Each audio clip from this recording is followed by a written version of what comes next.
This is Unit 3, Topic D. We're going to now talk about the absolute maximum and the absolute minimum of a function. A point is an absolute maximum for a function on a closed interval, and it's really important. It has to be a closed interval if the y value at c is larger than all the other y values within that interval, and an absolute minimum if the y value at c is less than all the other y values within that interval. We'll take a look at our generic function here, just something we've made up, f of x. And I'd like to, first of all, start to investigate the absolute maximum and absolute minimum on a few closed intervals that are shown in the table below. All right, the first interval we're asked to look at, if you'll just look down at the table in the examples, is the interval from -4 to 4. What this means is that you literally only look at the part of the function between x equals -4 and x equals +4. And then I want to list the absolute maximum, the highest point on the graph in that interval, which would be here at 2, 7. And then the absolute lowest point in the graph, here at -3, 2. So, on the interval from -4 to 4, the absolute maximum value refers to the largest y value, which is 7, and it occurs at the point where x equals 2. The absolute minimum value would be a value of 2, and it occurs at x equals -3. Let's try another one. The next interval in the table goes from -8 to 0. So I only look at the part of the function between -8 and 0. Okay. On that interval, the absolute maximum, the largest point on the graph, is actually over here at x equals 0. It looks like, and we'll have to do a little estimating, but it looks like the y value there is just a little bit less than 4. So let's call the absolute maximum value about 3.8. And it occurs at x equals 0. The absolute minimum value, the lowest point on the graph in this interval, is all the way over here. It occurs at x equals -8. And the y value there looks like a little bit more than 1. Maybe I'll call it 1.2.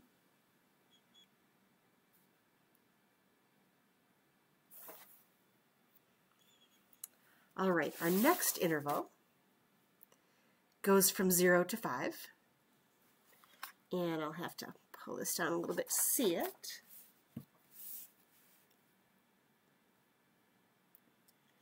So there's my interval.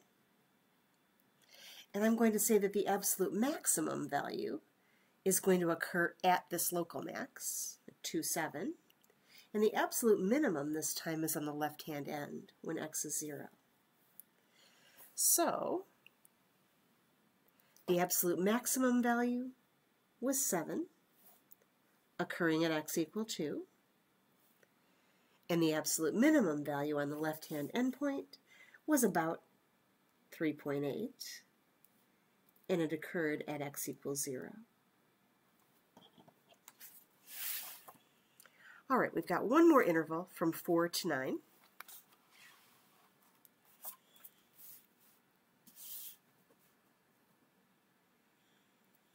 And it looks like here our absolute maximum value is going to occur over here on the right-hand side.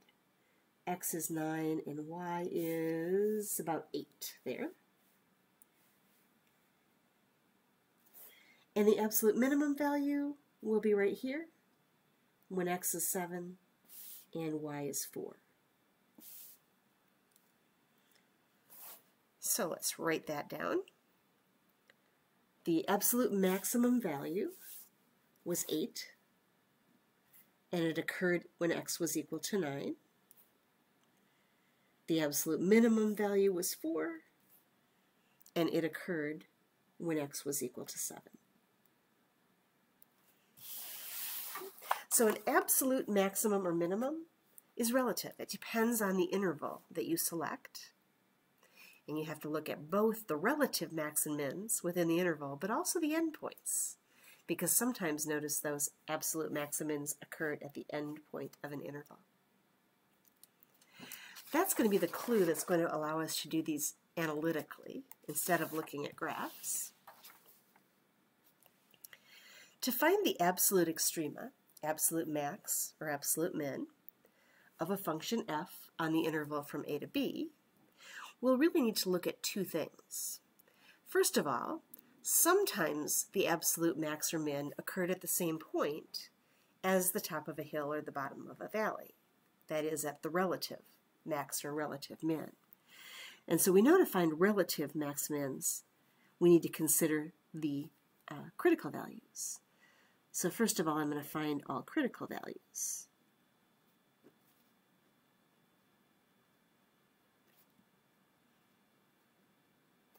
Those are potential relative max mins and might be the points I'm looking for.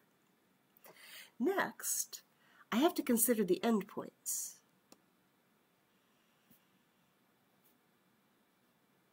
I guess I should say both. It's two endpoints, but all will cover it.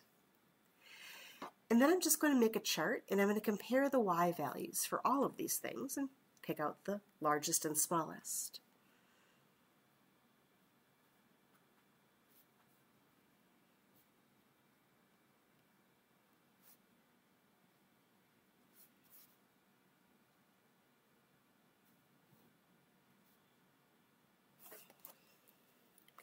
So let's give this a try. First of all, I'd like the absolute extrema of the function x cubed minus 12x on the interval from 0 to 4. So step 1, critical values. I know that I find those by looking at my first derivative, 3x squared minus 12. It's not undefined, so I'll just ask where that's equal to 0. And let's see, that would be 3x squared equals 12, so x squared is 4, and x is plus or minus 2. Now keep in mind that my interval just goes from 0 to 4, and I only want to keep critical values that are within my interval. So I'm going to say the negative 2, I'm not going to worry about. It's not in the interval that I'm interested in. But the positive 2 I'm going to keep because that is in the interval from 0 to 4. Secondly, my endpoints. X equals 0 and x equals 4. So I ended up with 3 values that have the potential to be the absolute max or the absolute min. 1 critical point and 2 endpoints. I'm now just going to go ahead and make a list, a little table. 0, 2, and 4. And I'm just going to check the y values at those 3 places. Plug my x's back in here. And I might as well make my job a little easier by using a table.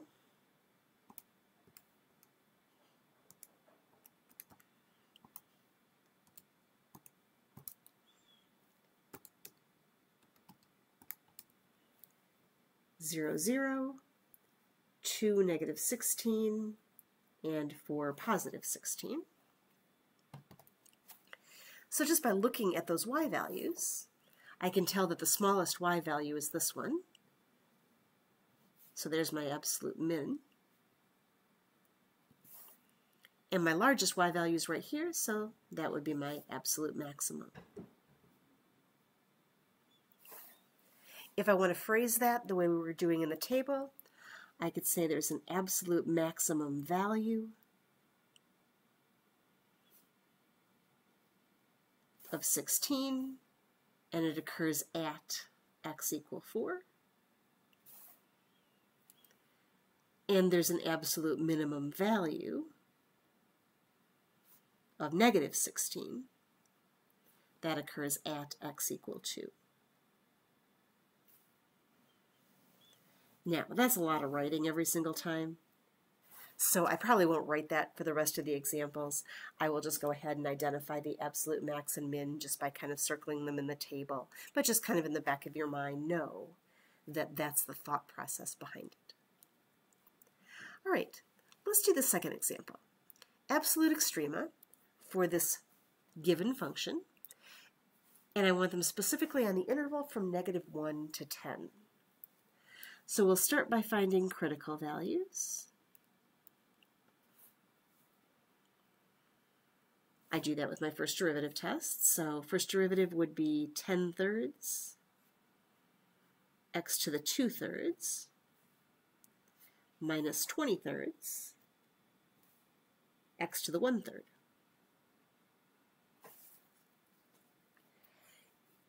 If I try factoring out the smallest value of x, which I often do with these, and let's go ahead and factor out a 10/3 also. So I'm going to factor out 10/3 x to the 1/3, smallest value of x. I'm going to get x to the 1/3 minus 2. This is never undefined. None of these x's are in the denominator. But it would equal 0 if x equals 0. And also if x to the 1/3 equals 2. If I cube both sides of that, that's x equal 8. Notice that both of those values are within my given interval. So I'm going to use both of those as values that I'll include when I make my table. I also always include endpoints, which in this case would be x equal -1 and x equal 10.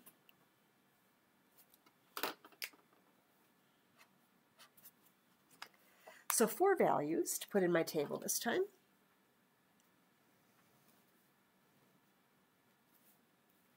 -1, 0, 8, and 10. And again, just to speed things up again a little bit, we'll go ahead and put the original function into the calculator so we can quickly get some y values.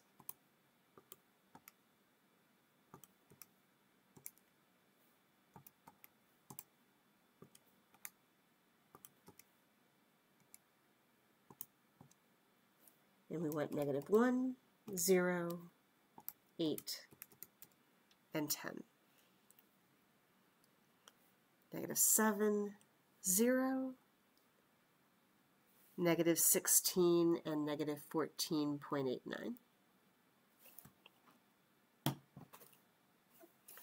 So let's see. It looks like the largest y value actually is right here. 0 is the biggest y value I get, so that's going to be my absolute maximum. And the smallest y value is right there. So here's my absolute minimum. Those are the points that are the absolute max and the absolute min. We could, of course, separate it out like we did up here, but I'm not going to take the time to write all that out this time. All right, we'll do one more example like that. This time I want the absolute extrema for the function 2 minus x minus cosine x on the interval from 0 to 2 pi. So first of all, critical values. F prime would be 0 minus 1 minus a negative or plus sine x.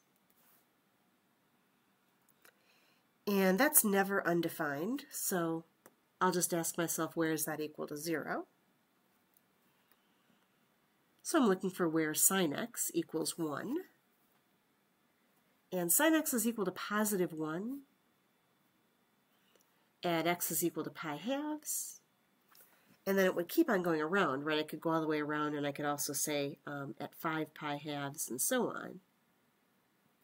But in fact, once I get over 2 pi, none of these are in the interval anymore.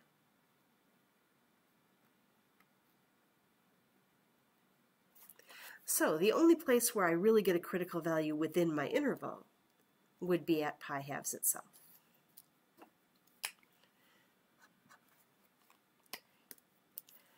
Our endpoints are 0 and 2 pi.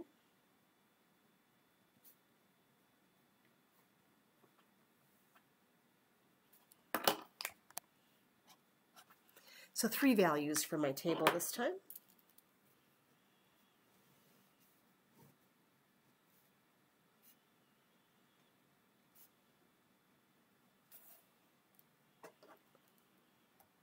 Check, make sure we're in radian mode, and it looks like I am. So we'll go ahead and put our function in here. 2 minus x minus cosine x.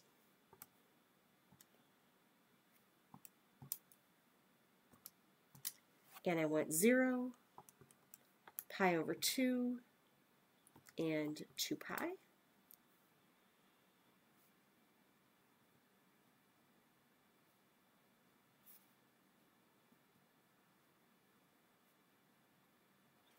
And there we go, values right from our table. The absolute maximum, the largest y value this time, is on the left-hand endpoint.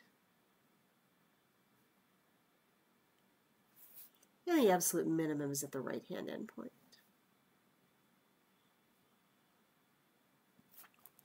So, hopefully you're seeing here that the absolute max and min actually is not nearly as complicated as finding all of those graphs that we've been doing.